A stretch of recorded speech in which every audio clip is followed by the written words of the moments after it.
بچه‌ها سلام، خوبه این؟ حالتون چطوره؟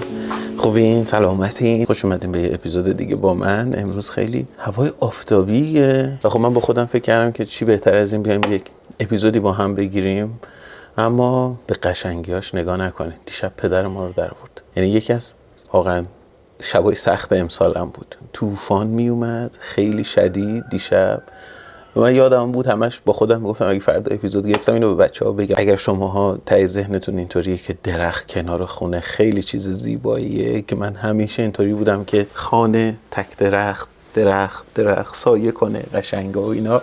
آره، ولی درخت کنار خونه چیز خوبی نیست. اگر هم خودتون میخوایم بکارین بریم با فاصله بکارین، یه جوری که وقتی میفته به خونه نخوره. امروز میخوایم چیکار کنیم؟ امروز میخوام براتون یه نون درست کنم. یه نون دین رول، یک نون غذایی. قراره که یک نون غذایی با هم درست بکنیم که من خیلی بابتش هیجان زدم، به خاطر اینکه هم نون خیلی خوشمزه‌ایه، هم سرآخر یاد خواهید گرفت که چجوری اون نون رو درست کنید که به تنهایی کافی و بی‌نظیره. اما ما میخوایم امروز در کنارش یه کوفته قلقلیایی درست کنیم و شکم نونامون رو باهاش پر کنیم. بنابراین خیلی پروژه هیجان انگیزیه. همزن رو بذارم همینجا ولی میام بیرون، مواد اولیه رو بهتون توضیح میدم. به چیا نیاز داریم؟ این آردمون 300 میلی لیتر آب دارم، میرزم اینجا و به این 300 گرم 125 تا 130 گرم شیر اضافه میکنم. این میزان شیر باعث میشه نونمون خوش رنگ تر بشه، بنابراین اگه در دسترس دارید بزنید. بره ایشون رو گاز به اندازه دمایی که دستو نسوزونه، فقط گرم شه، 40 درجه حدودا. اینو بذاریم اینجا، من باقی موادمو بغل بگیرم بیام بیرون.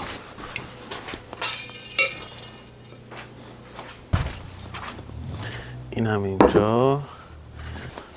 خب من دیگه عالیه، به موقع رسیدیم. خب ترکیب آب و شیر ولرم رو که حدوداً هست 420 تا 430 میلی لیتر رو میریزم توی کاسه میکسرم. همه این مراحل بچه‌ها میتونید با دست هم انجام بدین و نگرانش نباشید. خب به ایشون حدوداً 1.5 قاشق غذاخوری تا 2 قاشق غذاخوری شکر اضافه کنید.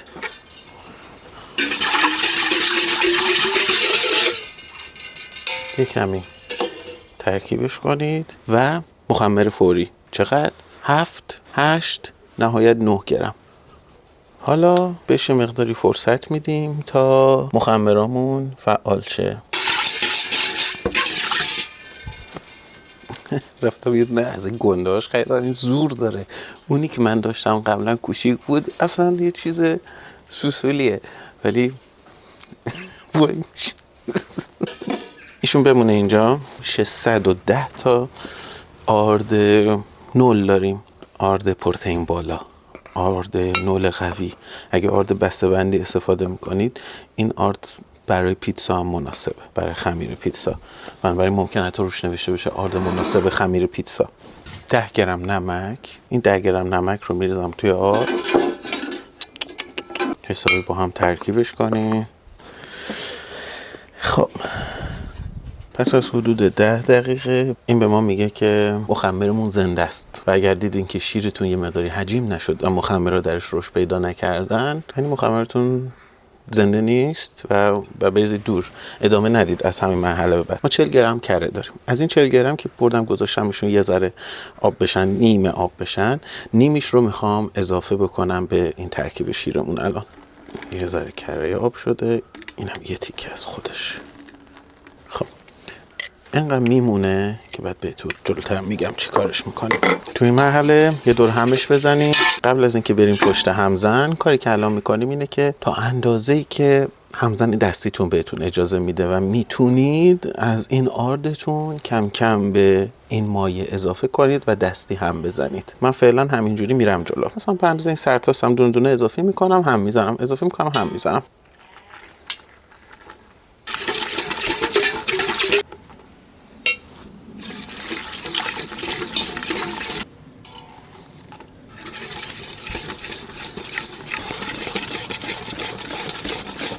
من تو همین مرحله دیگه میبرمش زیر همزن. این رو باید کم کم دوباره زیر همزن اضافه کنیم. اینجا هم حدوداً نیمی از کرمون مونده، شاید مثلا 20-25 گرم از کرمون که اینم باید اضافه کنیم. خب سریعای هوک همزن، اگه براتون سوالی که آیا با دست هم میشه، قطعا میشه. بله حتما میتونید با دست هم انجام بدید. اتفاقا خیلی پرسه واقعا چیزیه مسرت بخش، لذت بخش. من دارم میدم ماشین برام انجام بده، ولی با دست هم میتونید. ورزه دیگه، مثلا ما الان بعد اینکه خمیرمون کاملا شکل گرفت 7-8 دقیقه با ایشون ورزش میدیم. شما میتونید مثلا این رو بکنید تقریبا 2 برابر 15 تا 16 دقیقه با دست ورزش بدین، ولی با دست هم میتونید. مثلا اینا نبود آدمو چیکار میکردن؟ میذارم رو دور متوسط، احتمالاً دیگه صدای من نمیشه، اصلا حرفم نمیزنم. بعد دیگه کم کم بهش آرد اضافه میکنم. تا چقدر؟ حالا بهتون نشون میدم تا زمانی که چسبندگی دیگه نداشته باشه. تست میگیریم، انگشتمون رو بهش دست میذاریم ببینیم میچسبه یا نه. بعد نچسبه دیگه به دستمون. خیلی هم نمیخوایم خمیر منسجمی داشته باشیم. آرد در عین حال که اون استراکچر ساختار خمیرمون رو تشکیل میده، از همونور خودش آفته. اگر زیادی استفاده بشه بهمون کلوخ میده. بنابراین ما باید در یک تعادلی از آرد استفاده کنیم که حالا بهتون میگم چقدره.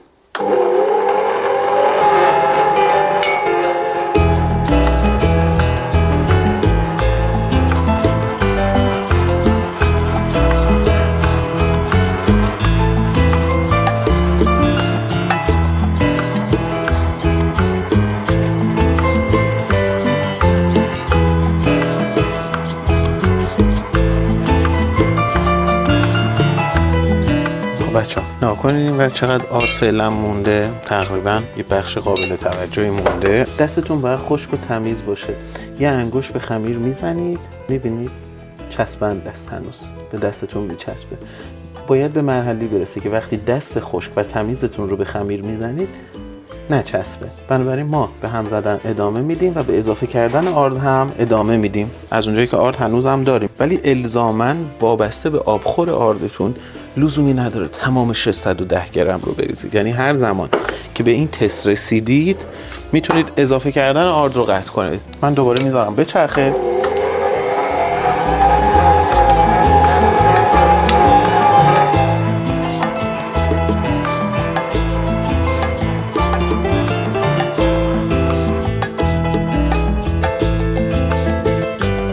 کمتر شده ولی یه ذره نشسته. اصلا انگار واقعا یه قاشق دیگه میخواد.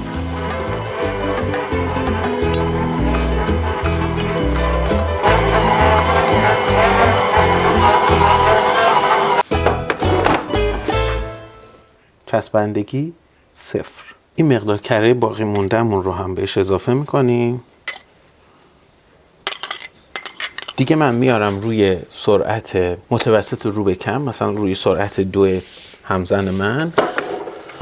و یا شما اگر با دست ورز میدید اینجا باید دیگه 10 تا 15 دقیقه به آرومی و آهستگی خمیرتون رو ورز بدید تا اجازه بدید قشنگ ساختار گلوتنی، شبکه گلوتنی تشکیل بشه، یک خمیر خیلی نرم و منسجمی بهتون بده. روی دستگاه 8 دقیقه، با دست 10 تا 15 دقیقه. سرعت من حدوداً 2، کمی کمتر از متوسط.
خمیر شد. کل خمیر بدون هیچ تلاشی از جانب من جمع شده. کاسرم تا حد زیادی خمیر رو اصلا جمع کرده. کاسه میبینید تمیز شده. چسبندگی در حد اقل ممکنه. عالیه. حالا باید خمیر رو جدا کنیم و بفرستیم بره برای استراحت. نچسبی، این هم خودت نچسبیدی. خب این هست. اینجا یک کاسه گنده داریم. کمی من درش روغن زیتون میریزم. چربش کنید. کره روغن زیتون این چون غذاییه میتونید با روغن زیتون این کارو بکنید. حسابی کاستون رو چرب کنید و خمیر رو انتقال بدید به این کاسه. تو نگاش کن چقدر ماهه، خیلی ماهه. شما باید بعد از ورز دادن به یه همچین کیفیت دنبه‌ای برسید. میذاریمش وسط کاسه. این خمیر همونطور که گفتم باید بره در یک فضای گرمی از خونتون، نزدیک به رادیاتور، بالای کابینت، یک جایی که دمای گرمی داشته باشه برای 1 تا 2 ساعت. بازم وابسته به دمای محیط، ولی باید ایشون 2 برابر شه، یعنی کاملا بیاد بالا. همین وسط برای خودش بمونه. ما بریم در این فاصله کوفته قلقلیامون رو درست کنیم.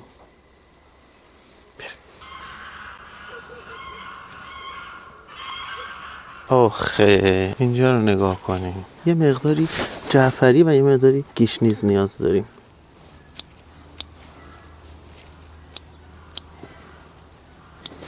چقدر تر و تازه است.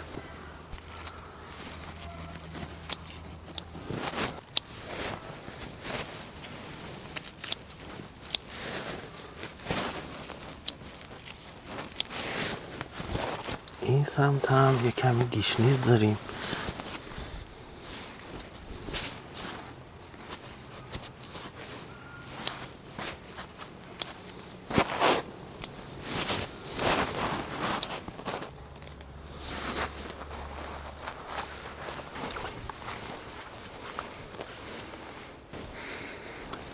خیلی سبزی تازه حس عجیبی داره.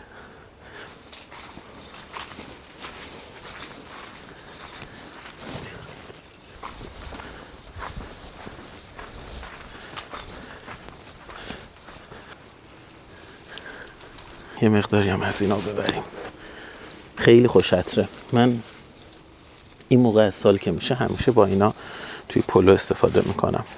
این لط و پارها رو هم یه جوری تر تمیزش کنیم دیگه. از اینجا هم یه چند تا پر نعنا هم بچینیم. زیاد نه، ولی همین چند پر به دردمون میخوره. چوچاقه. خیلی خوب. این هم از سبزی‌های معطر، اما واجب نیست بچه‌ها. شما به همون گشنیز میتونید بسنده کنید.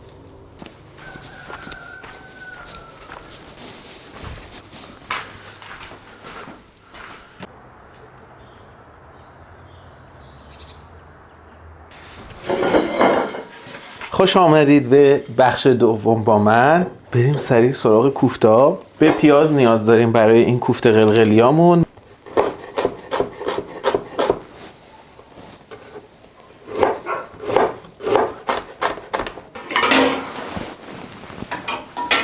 باید یه مقداری پیازا رو تفت بدیم، یه مقداری که فقط شیشه‌ای بشن و حالا پیازداغ واقعا نمیخوایم درست بکنیم، اما به اندازه‌ای که پیازامون یه مقداری از خامی در بیان، رطوبتشون رو هم تا حد زیادی از دست بدن. بنابراین من این رو میذارم رو اجاق. اینجا تو این فاصله تا این گرم میشه بیایم این ور سیرا رو خورد کنیم. یه مقداری از این ساقه های سیرایی که با هم چیدیم رو تمیز کردم و جدا کردم.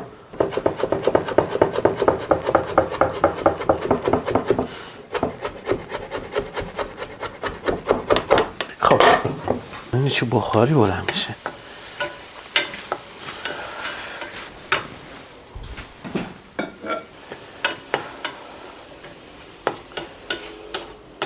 خب بهش کمی روغن زیتون اضافه میکنم.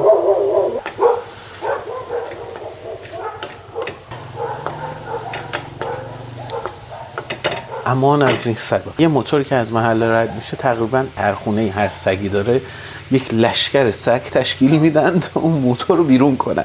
یعنی محرک‌ترین چیز برای سگ هاست. انگار براشون تداعی اسب رو میکنه. خیلی جالبه و یاد اجدادشون میافتن انگار. داماد چی شده داماد؟ ها پیاز داغه. ها داماد تو پیاز داغ میخوری؟ بچه کمی بهش نمک بزنید، یک کمی که شروع کنه به رنگ گرفتن من از شعله برش میدارم. میدونم که هر ایرانی وقتی داره پیاز داغ درست میکنه یک چالشه براش که دستش سمت زردچوبه نره. ولی نزنید، نیازی نداره. اگر هم دلتون میخواد بزنید، ایرادی نداره. پسر پیاز داغه، چیزی برای خوردن شما وجود نداره. نگاه کنید. من یه چیزی در رابطه با داماد متوجه شدم اینه که همسایه های زیادی دوستش دارن، یعنی عزیز دل خیلی هست. من فکر می‌کنم فقط من دوستش دارم، یعنی دوست داشتنم بهش تقسیم شد. احساس کردم که فقط برای من نیست، ولی یه جوری رفتار میکنه که به همه بفهمونه که فقط خودمم و خودتی. یعنی این پدر سوختگی رو داره. گاهی میریم ساحل روز شلوغ، یه خانواده یه گوشه نشستن بساطی پهن کردن و دارن غذا میخورن اینا، یا میبینم کنار اونا قشنگ اینجوری نشسته، یه جوری انگار سگ مثلا خانوادگی اونا، بعد باشون میره تا جلوی ماشین بدرقه میکنه، بعد تر تنها میاد اینجا. یعنی اینجوری نگاش نکنین، این قشنگ برو بیایی داره و الان یه جوری داره رفتار میکنه انگار خیلی مثلا اسیر منه، بو غذا بهش خورده. نگرانش نیستم، کلی دوست آشنا داره. نگران خودم هم که دلم براش تنگ میشه. به این مرحله که رسیدیم من این سیرها رو بهش اضافه میکنم.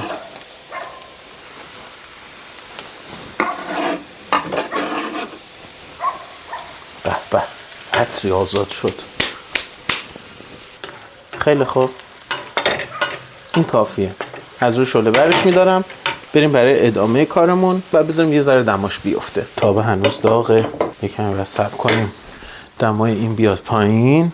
ما به 50 گرم پودر سوخاری یا پودر نان فرقی نمیکنه نیاز داریم. من از این مینی باگت ها داشتم که گذاشتم خوش بشه توی توستر و از این میخوام استفاده کنم. یه چند تا پالس میزنیمش و خوردش میکنیم.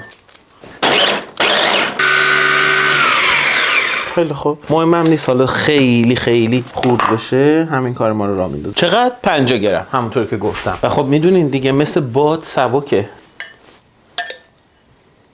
50 به این نونمون یا آرد سوخاریمون فرق نمیکنه. اگر یک چیزی مثلا آب گوشت، استاک گوشت یا همچین چیزی در دسترس دارید اونو بزنید. میتونید آب خالی بزنید، میتونید مقدار شیر بزنید، مثلا 20 میلی لیتر.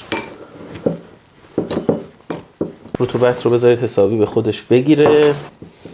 خب بمونی کنار، این یه کمی استراحت کنه.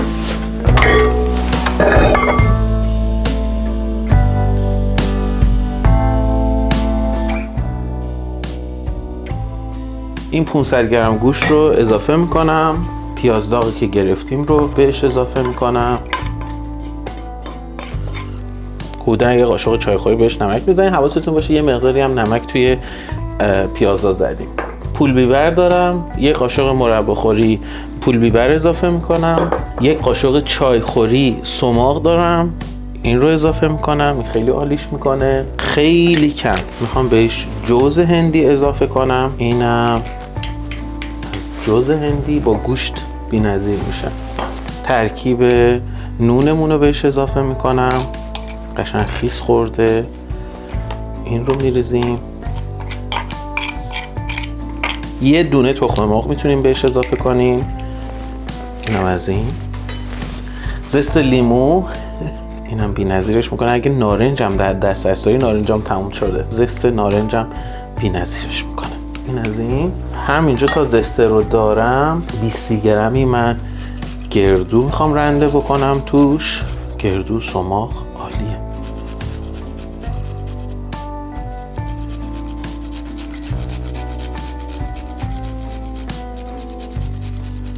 مجموعاً فکر کنم حدوداً 4 تا گردو اضافه کردم.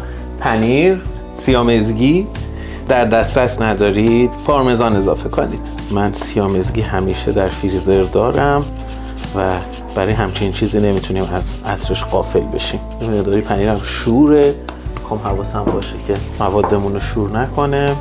مقداری از این سبزیجات تر و تازه خودمون که متشکل از گشنیز جعفریه و چند پر نعنا و یکی دو پرم خالباش. اینا از سبزی.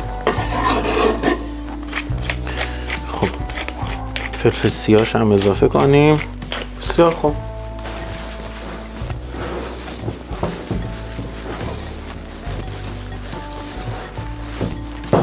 خیلی خوب. عطرش که بی‌نظیره. به به، به نظر هیچ چیزی کم نداره. اگر فرصت دارین نیم ساعت 45 دقیقه تا یک ساعت روش رو یک سلفونی بکشید یا درش رو بگذارید بذارید توی یخچال بمونه. هم طعم‌ها خیلی به خورده هم میره و نتیجه بی‌نظیر میشه و همین که خمیرمون در واقع ترکیبمون انسجام بیشتری خواهد داشت. اما اگر این فرصت رو ندارید هم هیچ ایرادی نداره. مثل من که الان میخوام برم سریع تو کارش به خاطر اینکه خمیرم اونور آماده است و میخوام سرخشون کنم. حدوداً 16 تا 18 تا کوفته باید ازشون در بیاد. سایزشو خودتون یه جوری تقسیم کنین همین حدود در بیاد. کمی روغن میریزم کف تابه.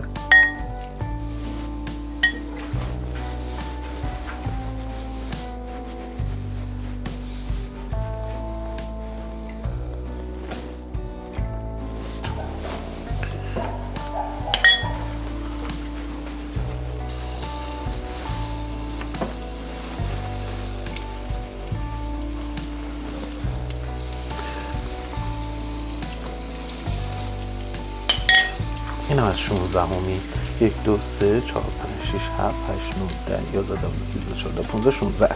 بسیار خوبه. زیاد نگران مغز پخ شدن و اینا نباشید.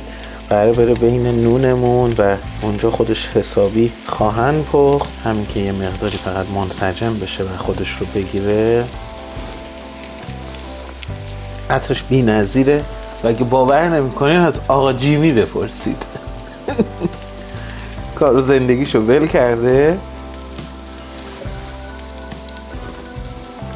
خب بچه‌ها بسه، من برش میدارم. بهتره که حتی تابه روغنی درش بیاریم که روغنا به خوردش نرن و یه مقداری صبر کنیم که خنک شه و بریم خمیرمون رو بیاریم تو این فاصله‌ای که اینا خنک میشن. از همین ترکیب و از همین مواد میتونید کتلت درست کنید. یک سس بی‌نظیری با گوجه درست کنید، به سیر بزنید، فلفل بزنید و بی‌نظیر میشه. یعنی میتونید از این کارا هم باش بکنید. خیلی خوب، بیایم به مرحله سوممون که مرحله هیجان انگیزی هم هست. اول بیاین با هم ببینیم خمیرمون به کجا رسیده. نگاش کنیم. از این مشخصه دیگه. شکمو نگاه کنیم.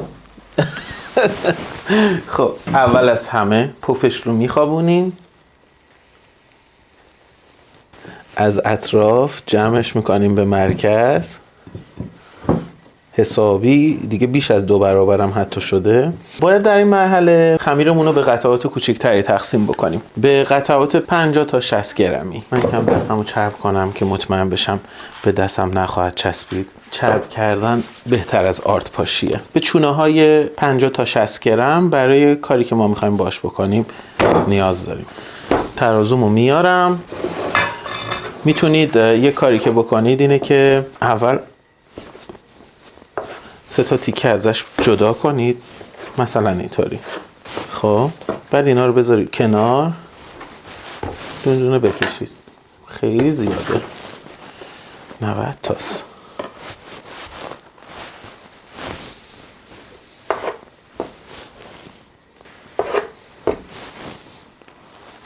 چند تا قطعه؟ 1 2 3 4 5 6 7 8 9 10 11 12 13 14 15 16 تا 16 تا خمیر که عالیه اندازه‌مون.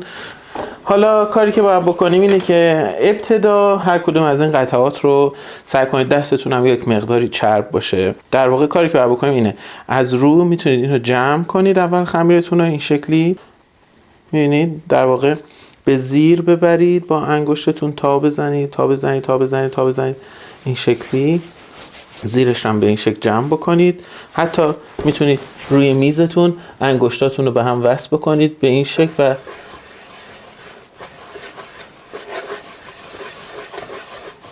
بچرخوندش. یک در واقع گلوله خیلی تمیزی به وجود میاد. بعدی رو اول جمعش میکنم، خمیر رو تا میزنم به زیر تا یک دستی به وجود بیاد. بعد این کار رو با همشون انجام میدم و بهتون برمیگردم.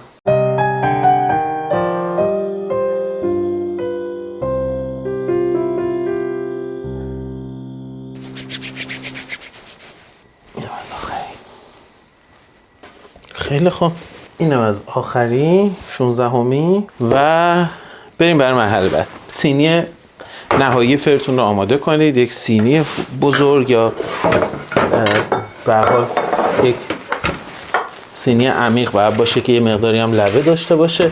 کفش رو کاغذ روغنی بذارید یا کاغذ نسوز بذارید. هر کدوم از این چونه ها رو بردارید. حالا با دستتون باید بازش کنید تا جایی که میتونید نازکش کنید حسابی که سطحش مقداری باز بشه. من اینجا پنیر موزارلا دارم. این پنیر موزارلا همونیه که بچه‌ها با هم درستش کردیم. بردم گذاشتمش توی فریزر. بنابراین ممکنه کیسانی روزهای اولیه‌اش رو نداشته باشه، اما به هر حال پنیر خونگیه و یه چیز دیگه است. چند ساعت پیش گذاشتم کاملا یخش باز شده. من این رو رنده میکنم. هم میتونید رنده کنید و هم به صورت ورقه میتونید ازش استفاده کنید.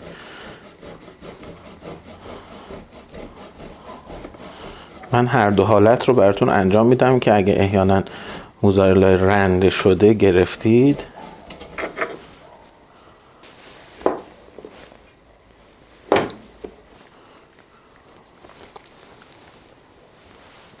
تکه موزارلا یه دونه از کوفته ها روی موزارلا، هنوز کوفته ها میذاره گرما داره. باید لبه های نون رو سعی کنم ببندم. ببینید لایه ها رو به هم برسونید کاملا و در مرحله آخرم یه دوخت کامل بزنید. مطمئن بشید که بافته شده. دوباره میتونید بیارید روی سطح قرار بدید. حالا دیگه این بار یه مقداری با مراقبت بیشتر آروم بلندش کنید و بذارید روی سینیتون. تو این یکم رنده شده میرزم.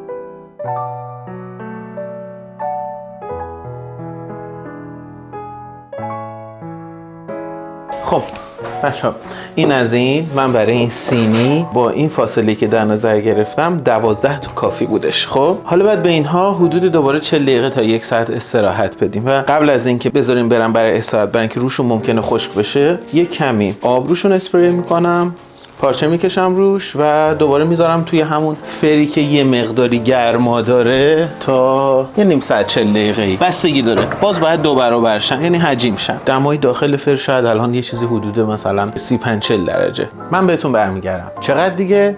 نیم ساعت سرو.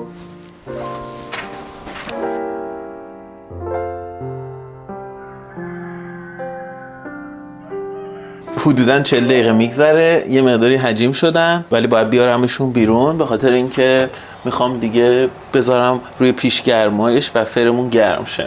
فرمون رو بذاریم روی 185 درجه، بذاریم ایشون گرم شه و بیایم اینجا ببینیم اینا چقدر بزرگ شده. بله تقریبا به هم رسیده و احتمالاً توی پختم دیگه کاملا به هم میرسه. من یک کمی دیگه روشو مرطوب کنم خوش نشه. میرسیم به رومال. اگه دلتون میخواد روی نوناتون خیلی طلایی و خوش رنگ و زیبا بشه، تخم مرغ کامل، یه مقداری نمک بهش بزنید و بکشید روی نوناتون. من این کارو نمی‌کنم، همینجوری میپزمش. سر و خر که پخت یه ذره بهش روغن زیتون میذارم. حالا شاید هم یه مقداری مثلا گشنیز توی روغن زیتون خورد کنیم و آخر پخت روشون بکشیم. فکر می‌کنم هیجان انگیز میشه. خب بچه‌ها فر ما داغ شده. برای آخرین بار یه مقداری روش آب اسپری میکنم. 185 درجه و 25 دقیقه بهش تایمر میدیم.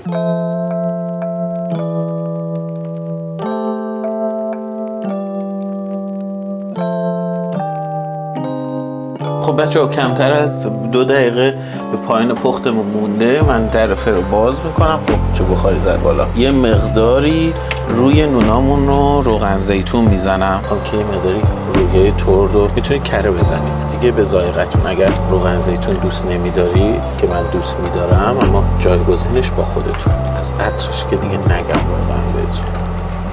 عالی. این 2-3 دقیقه رو من حرارت رو میارم بالا. 2-3 دقیقه که 1 دقیقه هم اضافه میکنم. 1 دقیقه و 30.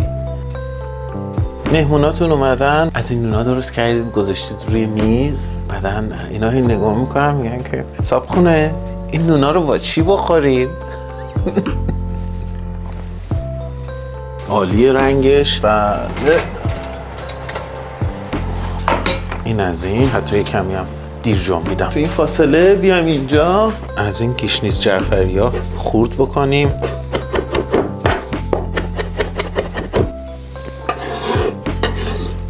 روغن زیتون بیشتر، فلفل سیاه. تا نونمون داغه بیاریمشون این ور. به به بی‌نظیره. از این ترکیب روغن زیتون و سبزی خرد شده و کمی فلفل سیاه میتونید به این سیر اگه دلتون میخواد اضافه کنید. میتونید بهش پودر سیر اضافه کنید. میتونید روی نوناتون کمی پودر سیر بریزید. خیلی به ذائقه خودتون بستگی داره. همین کفایت میکنه. تنها چیزی که من فکر میکنم نیاز داره اینه که نهایتاً کمی روشون نمک بپاشیم. به به واقعا این زیبا نیست؟ واقعا زیباست.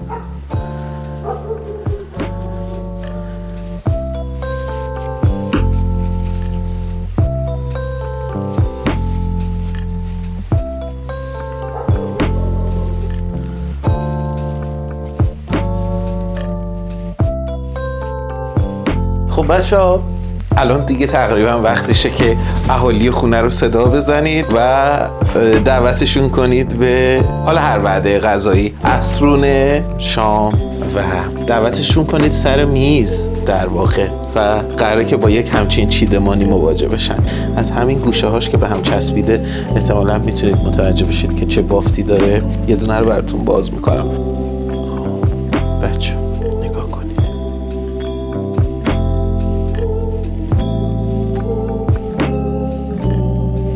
پنیر کاملا آب شده داخلش و خب جاتون خالی. وقتی از هم بازش کردم عطری که اینجا پیچیده باور نکردنیه.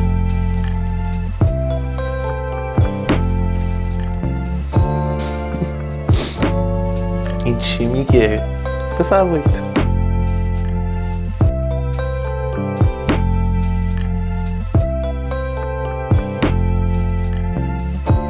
خب بچه‌ها قربونتون، امیدوارم که به کارتون بیاد. از این اپیزود لذت برده باشین. درستش کنید تو دور همیاتون، تو خوشیاتون. قربونتون، میبوسمتون. مراقب خودتون باشین.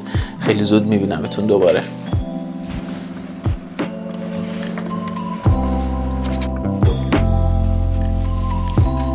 بیاکس دنباز.